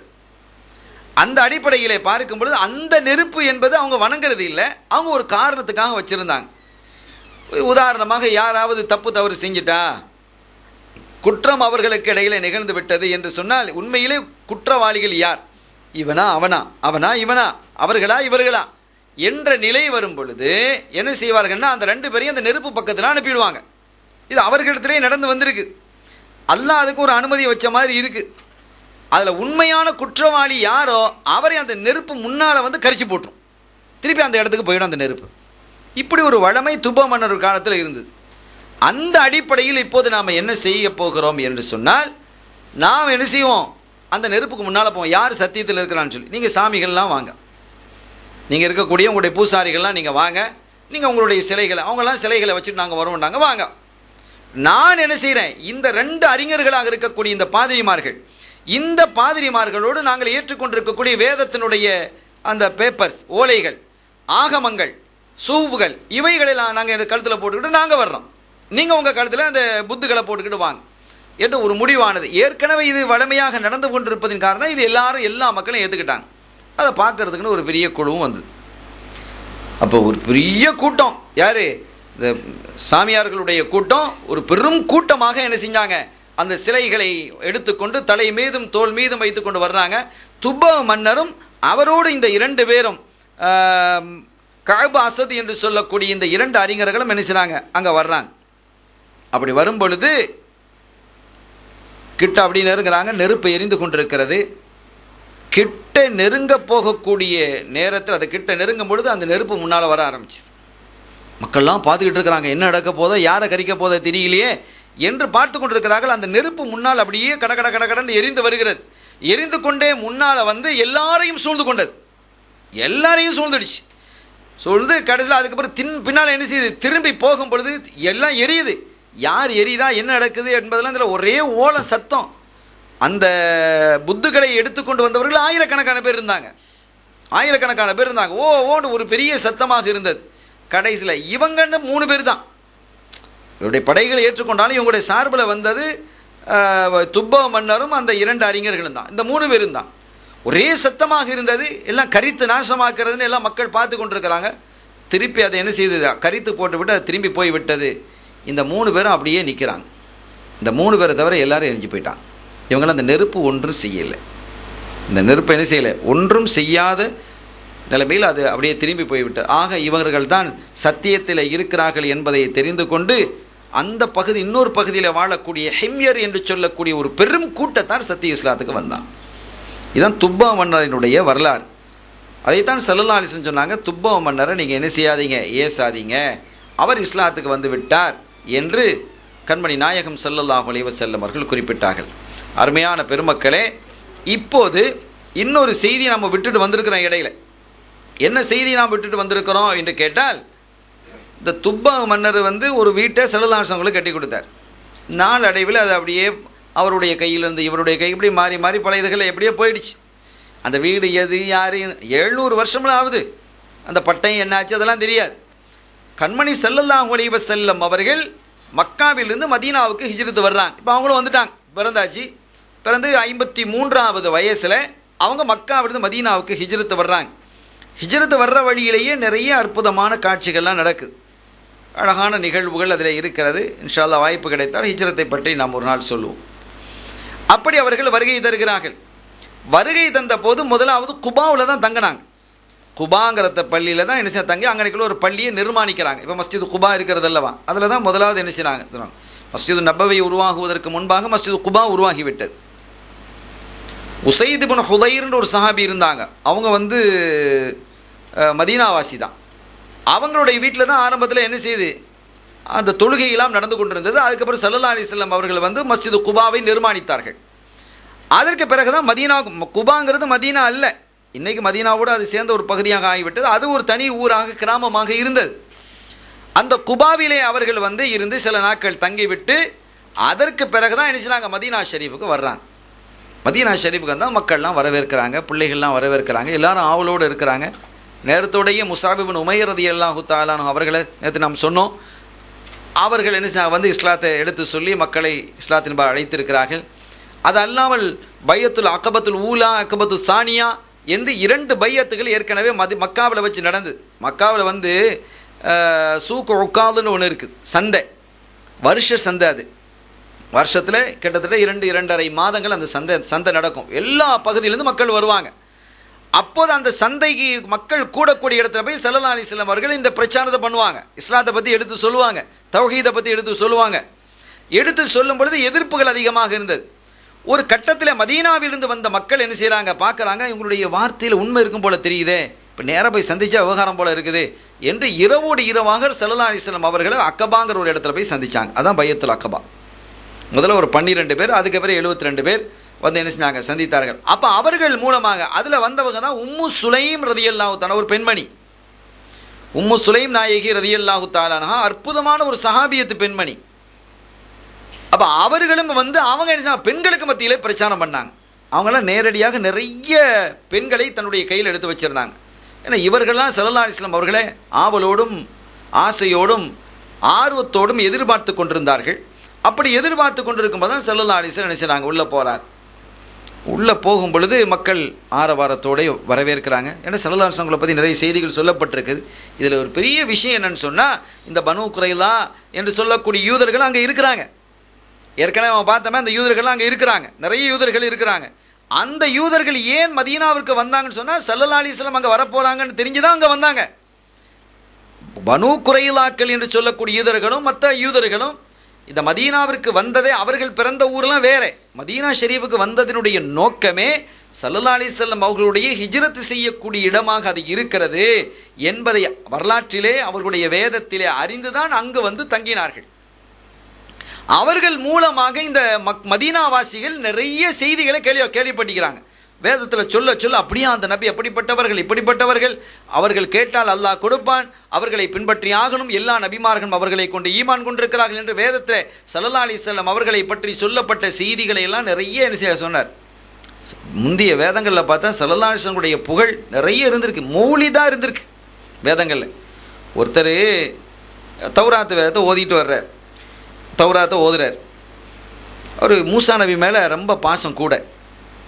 மூசா நபியுடைய காலத்துக்கு பின்னால் அவங்களுடைய கவுமில் உள்ளவர் தான். ஓதுற இடத்துல ஸல்லல்லாஹு அலைஹி வஸல்லம் பேர் தௌராத்தில் பலவிதமான பெயர்கள் ஸல்லல்லாஹு அலைஹி வஸல்லம் அவர்களுக்கு. சம்சாம், கம்காம், தம்தாம், தாபதாப், மீத இதெல்லாம் அவங்களுடைய பெயர்கள், அந்த பாஷையில் உள்ள பெயர்கள். இதெல்லாம் அற்புதமான பெயர்களாக இருக்கிறது. இதெல்லாம் கண்மணி நாயகத்தினுடைய திருநாமங்களாக அல்லாஹு தஆலா தௌராத் வேதத்தில் குறிப்பிடுகிறான். அதில் என்ன செஞ்சாருன்னு கேட்டால், அங்கே ஒரு பெரிய பெரிய பலகைகளாக தானே இருந்தது. ஒவ்வொரு இடம் பெரிய இடம் தான் இருக்கும் ஒரு பக்கம். அதில் பார்த்தா ஸல்லல்லாஹு அலைஹி வஸல்லம் பேர் வருது. இந்த மனிதருக்கு என்னப்பா இது, மூசா நபிக்கு நம்ம நபிக்கு இறக்கப்பட்ட வேதம், நம்ம நபிக்கு இறக்கப்பட்ட ஒரு வேதம், அப்படிப்பட்ட ஒரு வேதத்தில் இவங்களோட பேர் எனக்கு அல்லாஹ் குறிப்பிட்டிருக்கிறான், அதில் இந்த பேரெலாம் இருக்கக்கூடாதுன்னு அந்த பேரை அழிச்சிட்டார். அந்த வேதத்தில் இருந்த பேர் ஸல்லல்லாஹு அலைஹி வஸல்லம் பேரை அழிக்கிறார், அழிச்சிட்டு ஓதுறார். அடுத்த பக்கம் பார்த்தா ரெண்டு இடத்துல பேர் வருது. என்னடா இது, அங்கே ஒன்று அங்கே 2 வருதுன்னு சொல்லி அங்கே 2 பேரை அழிச்சார். அதுக்கடுத்து பார்த்தா 3 வருது, 4 வருது, 5 வருது, 6 வருது, இப்படி நிறைய பெயர்களாக அவங்களுடைய பெயர்களாகவே இருக்குது. ஸல்லல்லாஹு அலைஹி வஸல்லம் அவர்களை பற்றி செய்திகளாகவே நிறைய செய்திகள் இருக்குது. இவர் கடைசியில் என்ன செஞ்சிட்டாருன்னு சொன்னால் தௌபா செஞ்சிட்டார். யா ரப்பி, இப்படி நீ இவ்வளவு நேசிக்கக்கூடிய ஒரு நபியே நான் இப்படி என்ன செஞ்சிட்டேன், அவலட்சணப்படுத்திட்டேனே, கேவலப்படுத்திட்டேனே, அசிங்கப்படுத்திட்டேனே. அவங்கள ஒன்றும் அசிங்கப்படுத்தலை, நான் தான் அதன் மூலமாக அசிங்கமாகிட்டேன், எவ்வளோ கேவலப்படுத்த நினைத்தேன், என்னை நீ மன்னிப்பாயாக என்று தௌபா செய்து அவர்கள் மீது அதிகமான ஸலவாத் ஓத ஆரம்பிச்சிட்டார். அன்றைக்கு நிறைய ஸலவாத்துக்களை ஓதிக்கிட்டு இருப்பார். அதன் மூலமாக அவர் சொர்க்கம் சென்றார் என்ற வரலாறுகள்லாம் இருக்குது. அப்படி ஸல்லல்லாஹு அலைஹி வஸல்லம் அவர்களை பற்றிய தகவல்கள் எல்லா வேதங்களிலும் சுஹஃபுகளிலும் இருந்தது. இன்று சமஸ்கிருதத்தில் கூட அந்த பெயர்கள்லாம் இருக்கிறதாக சில பத்திரிகைலாம் போட்டிருக்கிறாங்க. ஸல்லல்லாஹு அலைஹி வஸல்லம் அவங்களுடைய பெயர்கள்லாம் சமஸ்கிருதத்தில் அவர்களுடைய இந்துக்களினுடைய இந்து சகோதரர்கள் வைத்திருக்கக்கூடிய வேதங்களெல்லாம் ரசூலுல்லாவை பற்றி தகவல்கள் இருக்கிறது. முன்னால் சில பத்திரிகைகள் எல்லாம் அது மொழிபெயர்த்து போட்டிருந்தார்கள். இதெல்லாம் இருக்கிறது, எல்லா வேதங்களிலும் ஸல்லல்லாஹு அலைஹி வஸல்லம் பற்றி இருக்கிறது. ஹைர், அருமையானவர்களே, அப்படி இவர்களை பற்றி எல்லா நபிமார்களும் அந்த நபிமார்களை பின்பற்றி இருக்கக்கூடிய உலமாக்கள் எல்லாம் ஸல்லல்லாஹு அலைஹி வஸல்லம் அவர்களை பற்றி, அவர்களுடைய வருகை பற்றி, அவர்களுடைய வாழ்க்கையை பற்றி, அவர்களுடைய உணவை பற்றி, உடையை பற்றி, அவர்களுடைய நிறத்தை பற்றி எல்லாவற்றையும் பேசியிருக்கிறாங்க. எல்லாமே வேதங்களில் சொல்லப்பட்டிருக்குது. அப்படி இருந்ததினால் இந்த யூதர்களும் யூத பாதிரிகளும் என்ன செய்தார்கள், ஸல்லல்லாஹு அலைஹி வஸல்லம் பற்றி நிறைய பேசினாங்க இப்படின்னு. ஏன்னா அதை கேள்விப்பட்டு அந்த நபியை எதிர்பார்க்குற ஒரு ஆசையில் மதீனாவாசிகளும் இருந்தாங்க. அவுஸ் கஸரஜ் கூட்டத்தார் அவர்களும் எதிர்பார்த்து கொண்டு இருந்தாங்க, மற்றவர்களும் இருந்தார்கள். ஆனால் அதனால் ஸல்லல்லாஹு அலைஹி வஸல்லம் என்ன செஞ்சாங்க, உள்ளே வந்தாங்க. உள்ளே வந்த போது எல்லா மக்களும் என்ன செஞ்சாங்க, பெரும்பாலான நிறைய பேர் இஸ்லாத்தை ஏற்றுக்கொண்டிருந்தார்கள். ஏற்கனவே அவங்க வந்ததும் நபி வந்துட்டாங்கன்னு தலால் பத்ரு படித்தார்கள், ரொம்ப சந்தோஷப்பட்டாங்க. முதலாவதாக ஒரு மரத்தில் ஏறி நின்று ரசூலுல்லாவை எதிர்பார்த்து நின்றாங்க. ஏன்னா முன்னால் நிறைய சஹாபிகள் வந்துட்டாங்க. அவங்கெல்லாம் ஸல்லல்லாஹு அலைஹி வஸல்லம் வர்றதுக்கு இருக்கிறாங்கன்னு சொன்னோம். இன்றைக்கி வந்துடுவாங்களா, நாளைக்கு வந்துடுவாங்க. மதீனாவுடைய எல்லை வரை நின்று அந்த மக்கள் எதிர்பார்த்து கொண்டிருந்தாங்க. ஒரு நாள் என்ன செய்கிறாங்க, எதிர்பார்த்துக்கிட்டு ரொம்ப நேரம் ஆகி திரும்பக்கூடிய சமயத்தில் ஒரு மரத்தினுடைய உச்சத்தில் ஒரு யூதன் ஏறி கிடந்தான். ரொம்ப நேரம் எதிர்பார்த்துக்கிட்டு இருந்தான். அவன் இருட்டுற வரைக்கும் இறங்குறதே இல்லை, அவ்வளோ ஆசை ஸல்லல்லாஹு அலைஹி வஸல்லம் மீது. வந்ததும் அவங்க தூரத்தில் ஸல்லல்லாஹு அலைஹி வஸல்லம் அவர்கள் வர்றது தெரிந்ததும் அதோ சத்தம் போட்டான், மதீனாவாசிகளே நாம் எதிர்பார்த்திருந்தவங்க வந்துட்டாங்கன்னு சொன்னால் மக்கள்லாம் கூடிட்டாங்க. அப்படியெல்லாம் யூதர்கள் ரொம்ப ஆவலோடும் ஆர்வத்தோடும் ஸல்லல்லாஹு அலைஹி வஸல்லம் அவர்களை எதிர்பார்த்து கொண்டிருந்தார்கள். ஆனால் மதீனா ஷரீஃபுக்கு உள்ளே வந்து தன்னை நபின்னு அறிமுகப்படுத்தி அவங்கள பார்த்த போது அவங்களுடைய வரலாறை தெரிஞ்சதுக்கு பிறகு, ஆஹா நம்ம பனு இஸ்ரவேல் நம்ம கோத்திரத்திலேருந்து வருவாங்க நினச்சோம், அந்த குறைஷிலேருந்து வந்துட்டாங்களேன்னு சொல்லி என்ன செஞ்சானோ மறுத்துட்டானோ. இதான் நடந்தது. ஆனால் நிறைய பேர் இஸ்லாத்துக்கு வந்தாங்க. யூதர்களிலே நடுநிலையாக இருந்தவர்கள், சத்தியத்தை உணர்ந்திருந்தவர்கள், கல்பை யார் அல்லாஹ்க்கு திறந்தானோ அவங்களாம் இஸ்லாத்துக்கு வந்தாங்க. ஆனால் நிறைய அறிஞர்கள் என்ன செய்யலை, வரல. உதாரணமாக பாருங்கள், அப்துல்லா இப்னு சலாம் ரலியல்லாஹு தஆலா என்று ஒரு யூத பாதிரி, அவங்க சரியான யூதத்தை கரைச்சி குடித்த மனுஷன். அவங்க ஒரு நாள் வந்தாங்க, வந்து சொன்னாங்க ஸல்லல்லாஹு அலைஹி வஸல்லம் முன்னால் உட்காந்து, யா முஹம்மத் ஸல்லல்லாஹு அலைஹி வஸல்லம். அவங்க யூத பாதிரியாக தான் வர்றாங்க. என்ன உங்களுக்கு தெரியும்? ஆமாம், உங்களை பற்றி நிறைய கேள்விப்பட்டிருக்கிறேன். நீங்கள் அப்துல்லா இப்னு சலாம் மிகப்பெரிய அறிஞர் என்று, ரொம்ப பெரிய பேணுதலான மனிதர், ஒரு ஆலிம் என்று நான் கேள்விப்பட்டிருக்கிறேன். சொல்லுங்கள், என்ன விஷயம்? நான் இப்போ உங்கள் இடத்துல 3 கேள்வி நான் கேட்க போகிறேன். இந்த கேள்வியை நபிமார்களை தவிர வேறு யாரும் ஆன்சர் சொல்ல முடியாது. இந்த கேள்விக்கு ஆன்சர் சொல்கிறதா இருந்தால் நபிமார்கள் தான் சொல்ல முடியும், வேறு யாரும் சொல்ல இயலாது. அத்தகைய கேள்வி நான் உங்கள்கிட்ட கேட்க போகிறேன். சரி, கேளுங்க. அந்த 3 கேள்வி கேட்குறார். முதலாவது கேள்வி சொர்க்கலோகத்தில்.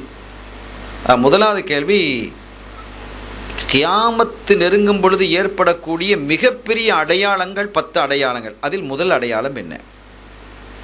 கியாமத்து நெருங்கும் பொழுது ஏற்படக்கூடிய பயங்கரமான மிகப்பெரிய அடையாளங்கள் 10 அடையாளங்களில் முதல் அடையாளம் என்ன? சரி, அடுத்த கேள்வி என்ன? சலதாசன் கேட்குறாங்க, அடுத்த கேள்வி என்ன? அடுத்த கேள்வி, சுவனலோகத்தில் சொர்க்கவாதிகள் முதலாவது நுழைந்ததற்கு பிறகு முதலாவது சாப்பிடக்கூடிய உணவு என்ன? சொர்க்கவாசிகளுக்கு முதல் சாப்பாடு இது. அவங்க சாப்பிட்ற முதல் சுவனலோகத்தில் நுழைஞ்சாச்சு, என்ன சாப்பிடுவாங்க முதலாவது? இது 2வது கேள்வி.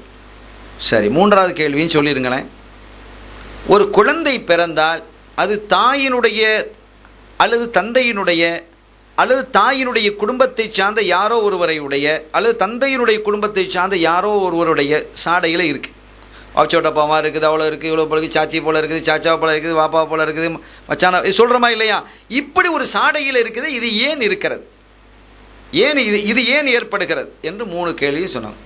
இப்போ சொன்னாங்க, அப்துல்லா இப்னு சலாம், நீங்கள் வர்றதுக்கு கொஞ்சம் சற்று முன்பு தான் ஜிப்ரைல் வந்து இந்த விஷயத்தை சொல்லிட்டு போகிறாங்க.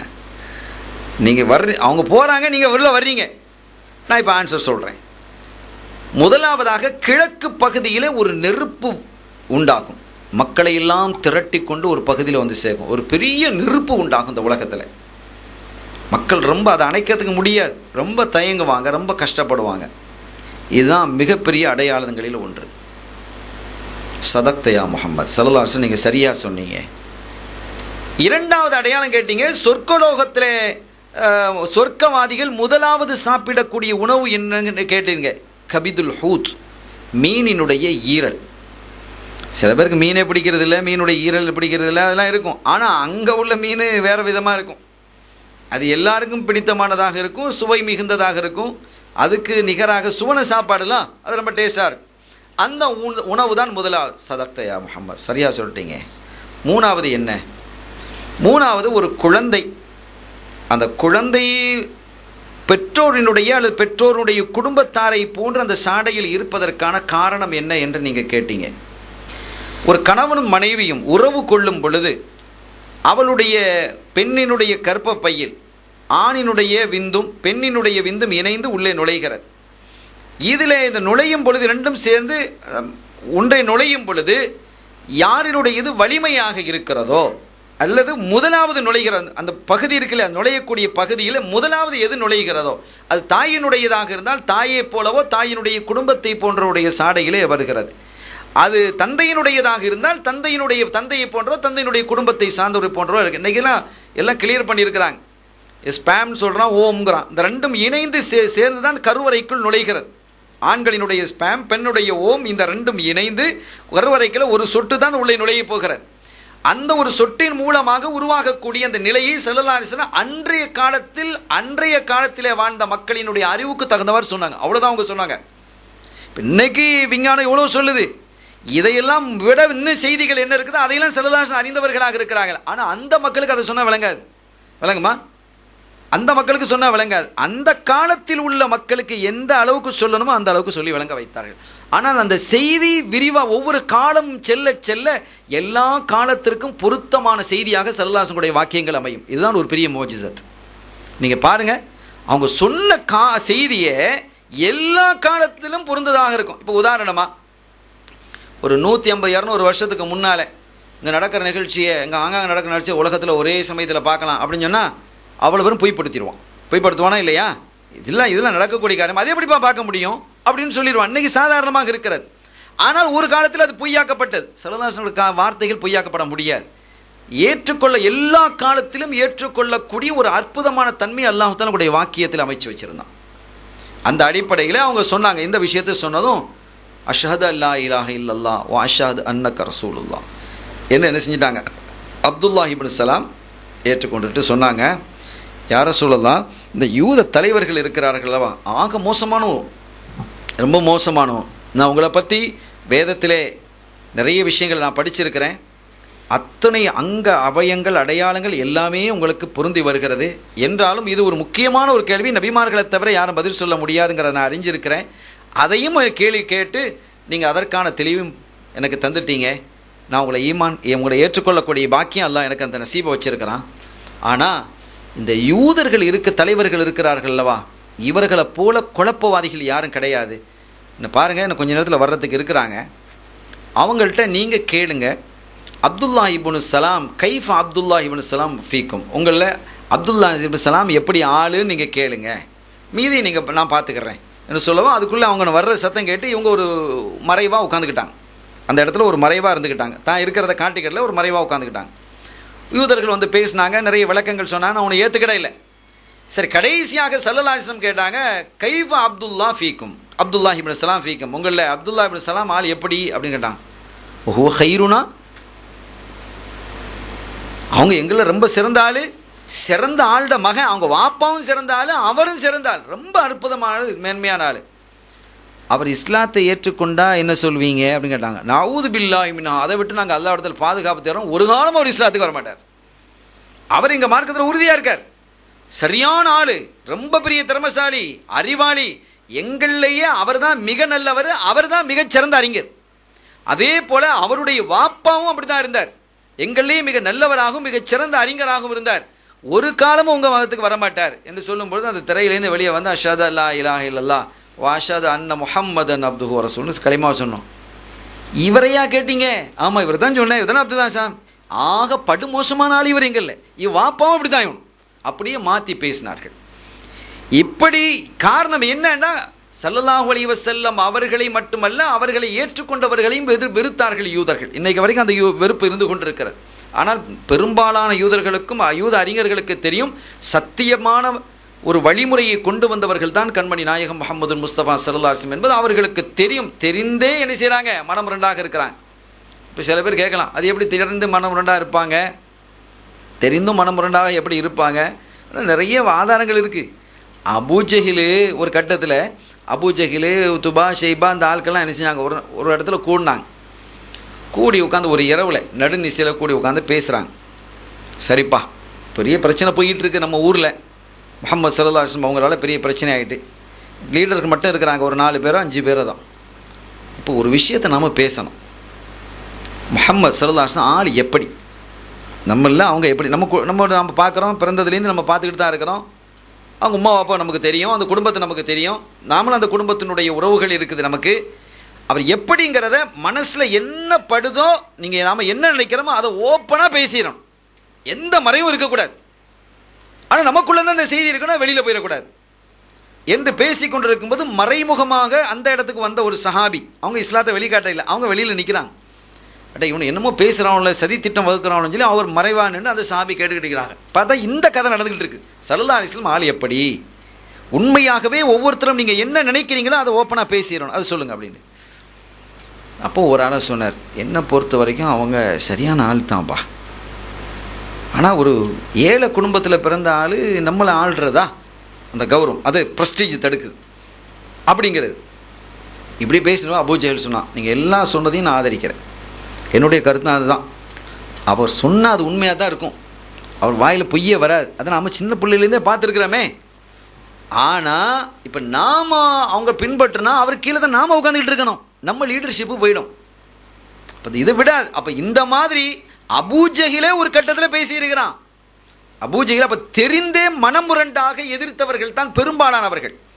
அறியாமல் எதிர்த்தவர்கள் இருக்கிறார்கள் என்றாலும் கூட இந்த லீடர்ஸில் சொல்கிறேன், லீடர்ஸில் பெரும்பாலும் தெரியும். அதே மாதிரி யூத கிறித்துவ பாதிரிகளாக இருக்கக்கூடியவர்களுக்கும் ஸல்லல்லாஹு அலைஹி வஸல்லம் அவர்கள் தான் சத்தியமானவர்கள் என்பது தெரியும். எத்தனையோ அறிஞர்கள் இன்னைக்கு வரைக்கும் என்ன செஞ்சுருக்கிறாங்க, அவரை பற்றிலாம் எழுதி வச்சிருக்கிறாங்க. சரி, ஹைர், அருமையானவர்கள். அந்த அடிப்படையில் ஸல்லல்லாஹு அலைஹி வஸல்லம் அவர்களினுடைய சிறப்பு, அவர்களுடைய மகத்துவம், மாண்பு என்ன என்பதை எல்லாரும் விளங்கி வச்சிருந்தாங்க. அங்கே இருந்த யூதர்கள் விளங்கி வைத்திருந்தார்கள், யூதர் பாதிரிகள் விளங்கி வைத்திருந்தார்கள், மக்களுக்கு எடுத்து போதித்தார்கள். அதனால் ஸல்லல்லாஹு அலைஹி வஸல்லம் அவர்களை பற்றி தெரிந்து கொண்ட அந்த மதீனாவாசிகள் ஸல்லல்லாஹு அலைஹி வஸல்லம் வரும்போது வரவேற்றாங்க. ஆனால் வந்த போது என்ன செஞ்சிட்டாங்க? உலம்மா ஜாஅஹும் மா அரஃபு கஃபரு பிஹி, அவங்கள மறுத்துட்டாங்க. நல்லா தெரியும் அவங்களுக்குன்னு அல்லாஹ் சொல்கிறான். நான் இதுக்கு சொல்லிட்டு வரும்போது இன்னொரு உதாரணம் கூட சொல்லலாம். சிகரெட் குடிக்கிறோம், அது உடலுக்கு நல்லது இல்லை, பெரிய பாவமான காரியமான பெரிய பாவமான காரியம் இல்லை, ஆனால் உடலுக்கு கேடை விளைவிக்கக்கூடியது தான். உடலுக்கு கேடை விளைவிக்கக்கூடியதுன்னு தெரிஞ்சு அவர் குடிக்கிறாரா இல்லையா? அவருக்கு தெரியுமா தெரியாதா? சிகரெட் பெட்டியிலே போட்டு தானே இருக்கிறான், போட்டு தானே குடியை கெடுக்கும், சாராயம் குடிக்கிறது குடியை கெடுக்குன்னு போட்டிருக்கிறான். நல்லா தெரியுது, நம்முடைய குடும்பத்தை கெடுக்கும், உடலை கெடுக்கும், அது நாசமாக போகும் அப்படின்னு தெரிஞ்சுதான் இருக்கும். கடைகள்லேயே எழுதி வைக்கணும்னு அரசாங்கம் போட்டு வைக்குது. குடிக்கிறானா இல்லையா? அப்போ கேடு என்று தெரிந்து கொண்டே சாப்பிடக்கூடியவர்கள் இருக்கிற மாதிரி சத்தியம் என்று ஒன்றை தெரிந்து கொண்டு அதை ஏற்காதவர்களும் இருப்பார்கள். அது எல்லா காலத்திலையும் உண்டு. அந்த வகையில் தான் இவர்கள் இருந்தார்கள். இப்படி யூதர்கள் ஒரு பக்கம் இருந்தாலும் கூட மதீனாவிலே ஆதரவு பெருக ஆரம்பித்தது. ஹைர், இது ஒரு பக்கம் இருக்கட்டும். செய்திக்கு வரும், ஸல்லல்லாஹு அலைஹி வஸல்லம் மதீனா ஷெரீஃபுக்கு வர்றாங்க, மக்கள்லாம் வரவேற்கிறாங்க. வரவேற்று வாங்கண்டு எல்லா வரவேற்பெல்லாம் முடிஞ்சதுக்கு பிறகு சரி வாங்கன்னு புறப்பட்டு போகப்படும். ஒரு சஹாபி சொன்னாங்க, நாயகமே மதீனாவில் எங்கள் வீடு கொஞ்சம் வசதியாக இருக்கும், நீங்கள் உட்காரத்துக்கு வசதி, நீங்கள் உட்காருங்க அப்படின்னாங்க. இன்னொரு சஹாபி, இல்லை எங்கள் வீட்டுக்கு வாங்க, எங்கள் வீட்டுக்கு. ஏன்னா மதீனாவினுடைய உபசாரமே தனியான உபசரிப்பாகத்தான் அது இருக்கும், அது தனி விசேஷம் பொருந்தியது. ஒவ்வொருத்தரும் தன்னுடைய இல்லத்திற்கு அழைத்து கொண்டிருந்தார்கள், எங்கள் வீட்டுக்கு வர வேண்டும். ஸல்லல்லாஹு அலைஹி வஸல்லம் அவர்களுடைய சிறப்பம்சமே தனிதானே, யாரையும் வேதனைப்படுத்த மாட்டாங்க, ரொம்ப கவனமாக இருப்பாங்க. பிந்திய காலத்தில் மஜ்லிஸில் ஸல்லல்லாஹு அலைஹி வஸல்லம் உட்கார்ந்துருக்கும் பொழுது ஒரு சஹாபி ஆள் எப்பவும் லேட்டாக தான் வரும். அந்த சஹாபி சில பேர் இருப்பாங்க, இவ வந்துட்டாலா சரி ஹைர் அல்ஹம்துலில்லாஹ் எல்லாரும் வந்தாச்சுன்னு அர்த்தம் அப்படின்னு சொல்லுவாங்க. அப்படின்னு சில பேர் இருக்கிறாங்க இல்லையா? கடைசி அவள் வந்துட்டாலாக்கும். சில இடங்கள் அந்த பெருநாள் தொழுகை அதெல்லாம் வைப்பாங்க, அவ வரணும் இவ வரணும், இவ வந்தாச்சு, வந்தால் எல்லாம் வந்த மாதிரி தான், முடிஞ்சு போச்சு, ஹலாஸ், இதுக்கப்புறம் யாரும் வரமாட்டாங்க, இவ தான் ஆகிரு தாவானா அப்படின்னு நினைச்சிருது சொல்கிறது. அந்த மாதிரி இந்த சஹாபி எப்போ பார்த்தாலும் கடைசியில் தான் வருவாங்க. கடைசியில் என்ன செய்வாங்கன்னு கேட்டால் ஸல்லல்லாஹு அலைஹி வஸல்லம் பக்கத்தில் உட்காந்துக்கிறது, வர்றது கடைசி, உட்கார்றது பக்கத்தில். சஹாபாக்கள் பார்த்தாங்க, ஏங்க ஒவ்வொரு நாளும் கடைசியாக வரா ஸல்லல்லாஹு அலைஹி வஸல்லம் பக்கத்தில் உட்காந்துக்கிறாங்க, நாளைக்கு நம்ம என்ன செஞ்சிட வேண்டியதான், விடக்கூடாது என்று ஒரு திட்டம் போட்டு என்ன செஞ்சிட்டாங்க, அவங்களுக்குள்ளேயே பேசி எப்படி நடக்கணும், அவர் நேரத்தோடு உட்காந்தா ஓகே, லேட்டாக வந்தாராங்க நம்ம எப்படி நடந்துக்கிடணும் அவங்களுக்குள்ளே பேசிட்டாங்க. எல்லாம் நபி அன்பினுடைய வெளிப்பாடு, ஸல்லல்லாஹு அலைஹி வஸல்லம் மீது கொண்டிருந்த அன்பினுடைய வெளிப்பாடு. சிலதான் உட்காந்துருக்கிறாங்க, சூழ சஹாபிகள் உட்காந்துட்டுருக்கிறாங்க. இந்த பக்கம் ஒரு இடம் இருக்கும், ஒட்டி யாரும் உட்கார போகிறது இல்லை, சஹாபியை ஸல்லல்லாஹு அலைஹி வஸல்லம் நெருக்கமாக இருக்கிறாங்க, இங்கே கொஞ்சம் கேப் இருக்குது. அந்த சஹாபி வளமை போல் ஆகிர் தாவானாக வர்றாங்க, கடைசியாக வர்றாங்க. இந்த இடத்துல உட்காரத்துக்காண்டு அப்படியே வரும்பொழுது இந்த சஹாபிகள் அப்படியே இங்கே நெருங்கிட்டாங்க, இந்த கேப்பை அடைச்சிட்டாங்க. இந்த கேப் அப்படியே எல்லா சஹாபி அப்படியே திரும்பி இந்த பக்கம் வந்துட்டாங்க. எங்கே வரும்போது இந்த பக்கம் கேப் வருமா இல்லையா? அப்போ அந்த சஹாபி அப்படியே திரும்பி இந்த பக்கம் வர்றாங்க. இந்த சஹாபிகள் அப்படியே இந்த பக்கமாக நவுடுறாங்க, இந்த பக்கம் கேப் அடைச்சாச்சு. ஸல்லல்லாஹு அலைஹி வஸல்லம் அப்படி உட்காந்து பார்த்துக்கிட்டே இருக்கிறாங்க, நடக்கட்டும் என்ன தான் நடக்குதுன்னு பார்ப்போம். அவர் இந்த பக்கம் வரா, இங்கே வரும்போது இங்கே திரும்ப இப்படியே அந்த ஃபேன் திரும்பின மாதிரி இங்கேருந்து இப்படி மக்கள் இப்படி சஹாபிகள் திரும்பிக்கிட்டே இருக்கிறாங்க. கடத்தில் பார்த்தா அவங்களால முடியல, இங்கே பார்த்தா இந்த பக்கம் திரும்புகிறாங்க, அந்த பக்கம் திரும்புகிறாங்க. இது அப்படியே மெது அந்த நகர்றது கூட தெரியாத மாதிரி அப்படி மெதுவாக அப்படி நகர்ந்துடுறது. இங்கே வர காட்டி இங்கே இடத்த அடைச்சிடுறது. அப்புறம் அங்கே தானே இருக்குதுன்னு சொல்லி போகும்போது அங்கே அப்படியே கொஞ்சம் கொஞ்சமாக போய் அந்த இடத்த அடைச்சிடுறது. இது அப்படியே திகைச்சி பின்னால் அப்படியே நிற்கிறா, ஒன்றும் ஓடலை, என்ன செய்யறதுன்னு தெரியல. ஸல்லல்லாஹு அலைஹி வஸல்லம் நினச்சாங்க, தன் மேலே போட்டிருக்கக்கூடிய இந்த புருதா துண்டை எடுத்து சுருட்டி தூக்கி அப்படி வீசி அதில் உட்காருங்க அப்படின்னாங்க. ஸல்லல்லாஹு அலைஹி வஸல்லம் அதில் உட்காருங்க, அதை விரித்து அதில் உட்காருங்க. அந்த சஹாபி கையில் எடுத்துகிட்டு கண்ணில் ஒத்திக்கிட்டு, நாயகமே உங்கள் மேனியில் போட்ட புருதால நான் உட்கார்றதா அப்படின்னு, பரவாயில்ல உட்காருங்க அப்படின்னோடனே சஹாபிகள்லாம் பார்த்தாங்க, அதில் உட்காந்துருவாரோ அப்படின்னு பார்த்து கொஞ்சம் கொஞ்சமாக நண்டு இடம் விட்டாங்க, நேரம் வந்துட்டாங்க. சரி பக்கத்தில் உட்காந்துட்டாங்க. இப்போது ஸல்லல்லாஹு அலைஹி வஸல்லம் அவர் பாருங்கள், இடம் விடுங்கன்னு சொல்லலை, யாரையும் இடம் கொடுங்களேன், கொடுத்தா என்ன அப்படின்னு சொல்லலை, சரி அங்கனே உட்காருங்களேன் என்றும் சொல்லலை. இதுதான் ஸல்லல்லாஹு அலைஹி வஸல்லம், யாருடைய மனதையும் நோகிக்காத ஒரு அற்புதமான கனிவு கண்மணி நாயகம் ஸல்லல்லாஹு அலைஹி வஸல்லம். அப்படிப்பட்ட ஒரு அற்புதமான ஆள். இப்போ எல்லா சஹாபிகளும் என் வீட்டுக்கு வாங்கன்னு சொல்கிறாங்க. எந்த வீட்டுக்கு வாங்க, எங்கள் வீட்டுக்கு வாங்க. யார் வீட்டுக்கு போகிறது?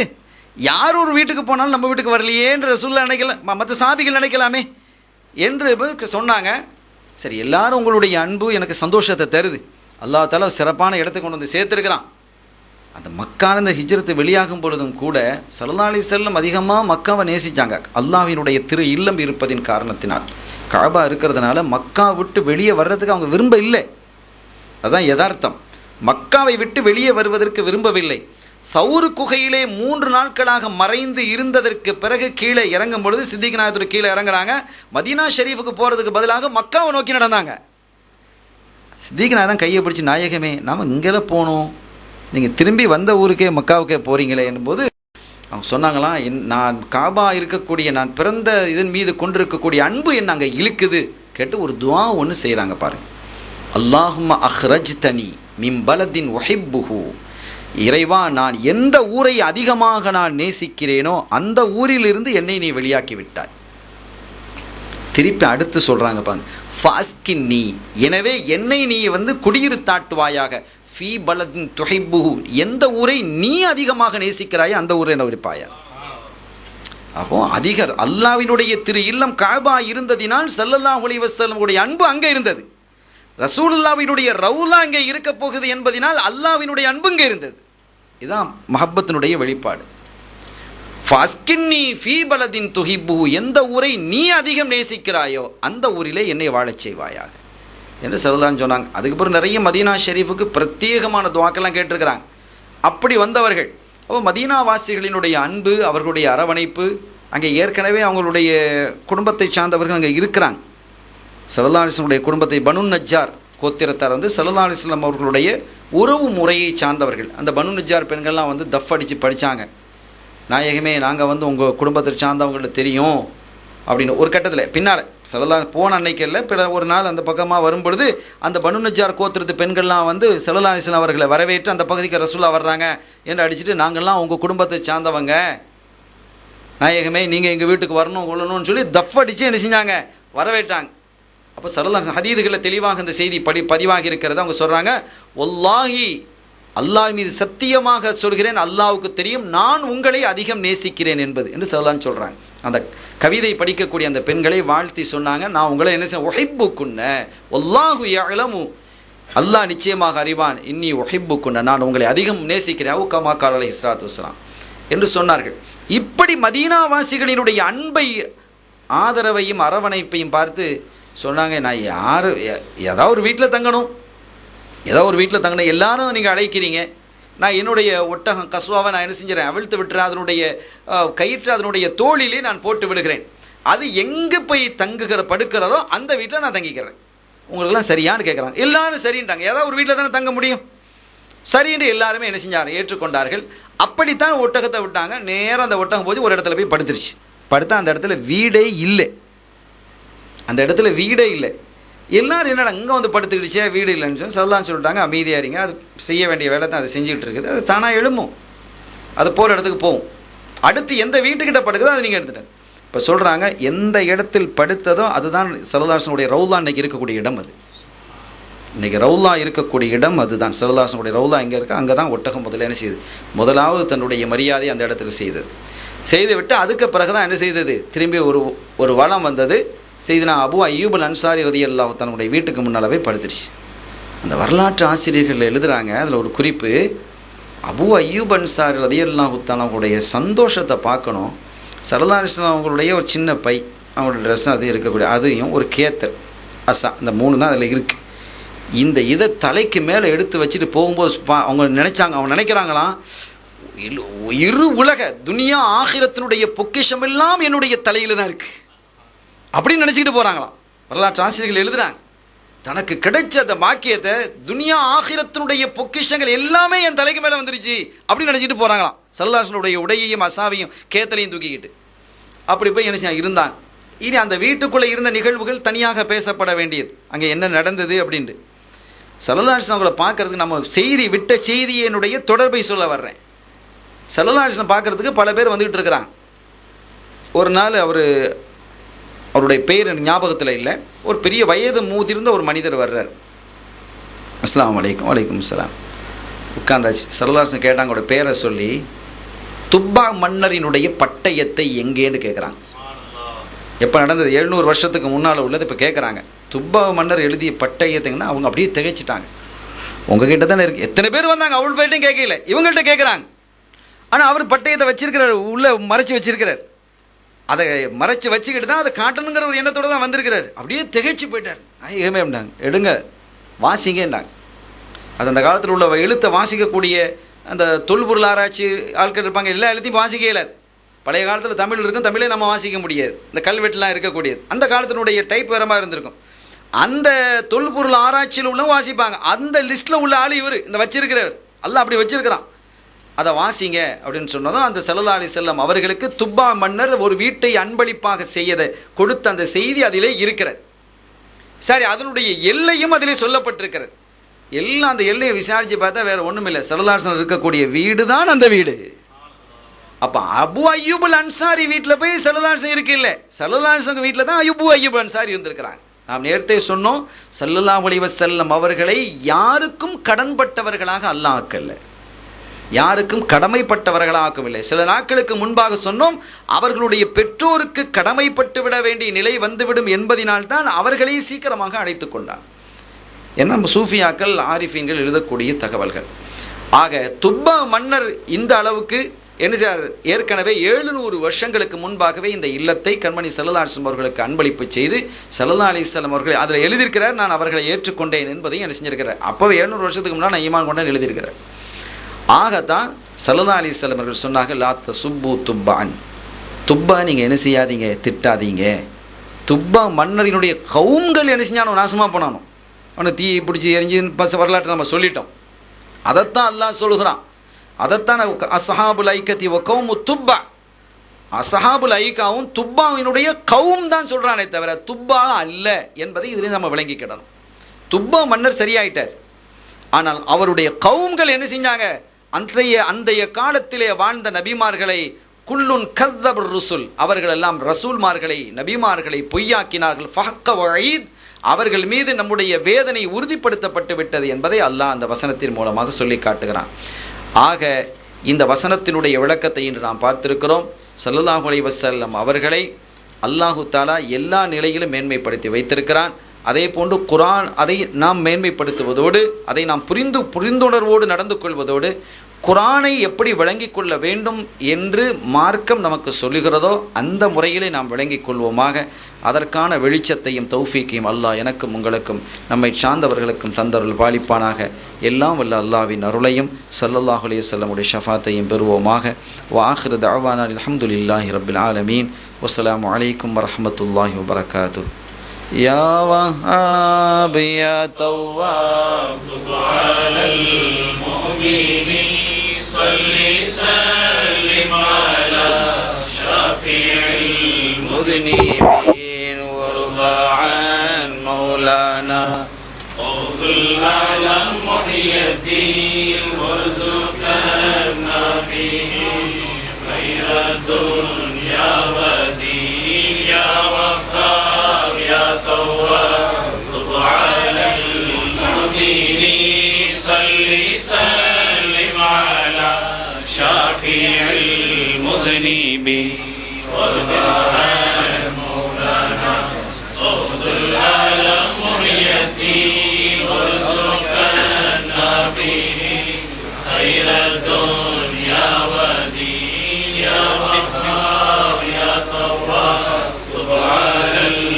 المؤمنين صلي سلم على شافع المذنبين وارض عن مولانا اغفر على محي الدين وارزقنا فيه خير الدنيا والدين. يا غفار يا غفور اغفر لنا الاوزار صلي سلم على طبيب الدور المختار وارفع عن مولانا سيد عبد الشكور الاخيار وارفع عنا فيه في الدارين مع الابرار. صلى الله على محمد صلى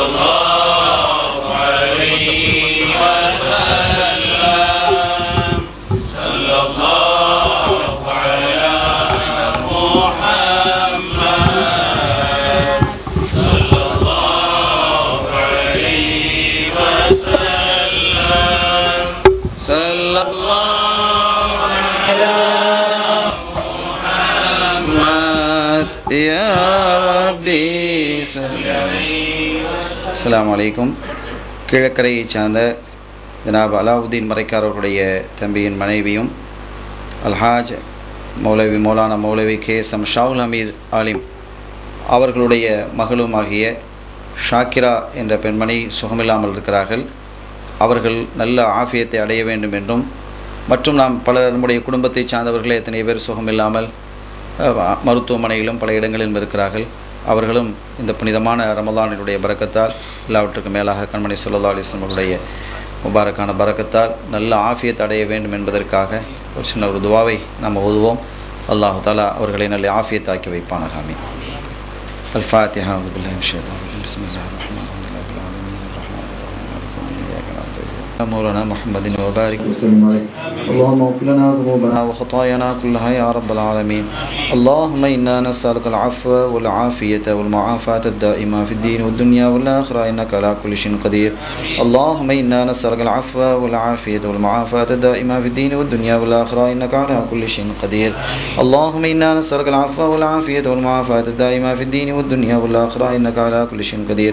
اللهم لا تدع لنا من مقامنا هذا ذنبا إلا غفرته ولا عيبا إلا سترته ولا هما إلا فرجته ولا دينا إلا قضيته ولا مريضا إلا شفيته ولا مريضا إلا شفيته ولا مريضا إلا شفيته ولا مرضا إلا عافيته ولا مرضا إلا عافيته ولا مرضا إلا عافيته ولا صديقا إلا رحمته ولا عدوا إلا خذلته ولا ضالا إلا هديته ولا مسكينا إلا أغنيته ولا حاجة من حوائج الدنيا والآخرة لك فيها رضا ولنا فيها صلاح إلا قضيتها ويسرتها يا رب العالمين. اللهم اشفهم اللهم اشفهم اللهم اشفهم بحقك يا أرحم الراحمين وبحق حبيبك سيدنا محمد صلى الله عليه وسلم وبحق غوث العظم محي الدين عبد القادر الجيلاني قدس الله رسوله العزيز وبحق رمضان المبارك يا أرحم الراحمين وبحق أوليائك الكرام وأنبيائك العظام يا أرحم الراحمين. ربنا ظلمنا أنفسنا وإن لم تغفر لنا وترحمنا لنكونن من الخاسرين. ربنا اغفر لنا ولوالدينا ولمشايخنا ولأساتذتنا ولأحبابنا ولجيراننا ولمن أوصانا بالدعاء. ربنا رب ارحمهما كما ربياني صغيرا. وصلى الله تعالى وسلم على خير خلقه ونور عرشه سيدنا محمد وآله وصحبه أجمعين. سبحان ربك رب العزة عما يصفون وسلام على المرسلين والحمد لله رب العالمين.